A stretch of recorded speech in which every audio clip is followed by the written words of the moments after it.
دیکھا کہ جو میدان میں لاشا پڑا ہے اس کے ہونٹ رسول خدا کی طرح ہے. کوئی کہتا کہ اس کا چہرہ رسول خدا کی طرح ہے. واپس آ جاتے. شمر کو کسی نے مشورہ دیا جاؤ اور کسی ایسے انسان کو بھیجو جس نے رسول کو دیکھا نہ ہو،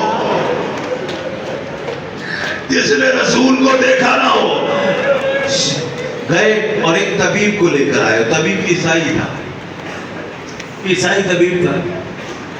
میں نے کل کی مجلس میں عرض کیا تھا کہ عیسائی سب امام مہدی کو ماننے کے لیے آ جائے گا.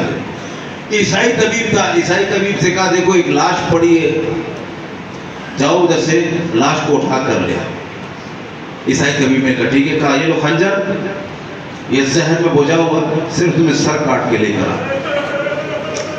عیسائی طبیب پہنچا، لاش کے قریب پہنچا اور بھاگتا ہوا واپس آیا.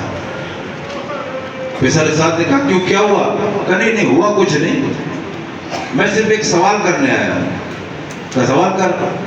کہے جو لاش میدان میں پڑی ہے اس کا تعلق کہیں تمہارے رسول سے تو نہیں ہے؟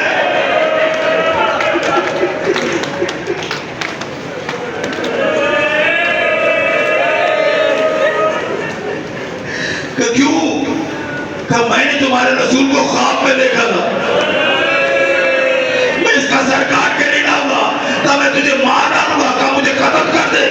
میں نے دیکھا تھا کہ رسول مجھے جنت کی بشارت دے رہے تھے. عزیزو پھر شمر بڑھا گئے تو میں نے چکیا پیس کے پر. عزیزو جب سامنے سے گلا نہ کٹ سکا تو حسین کو پس پشت کیا اور اب گلا کاٹنے کے لیے خنجر چلایا نہیں بلکہ ضربے مارنے لگا. ارے حسین کا گلا کٹا، حسین کا گلا کٹا. گلا خنجر سے حسین کا کٹا، لیکن ایک گلا نہیں کٹا، دو گلے کٹے. دو گلے کیسے کٹے؟ قلعہ زینبیہ پر بہن کھڑی ہوئی دیکھ رہی اور کہہ رہی تھی اے شمر میرے بھائی کو نواز، اے شمر میری ماں نے چکیا پیس کر بالا ہے، اے شمر میرے بھائی کو نواز. بہن یہ کہہ رہی ہے حسین کا گلا کٹا. عزیزو ادھر حسین کا گلا کٹا، ادھر آواز آنے لگی خود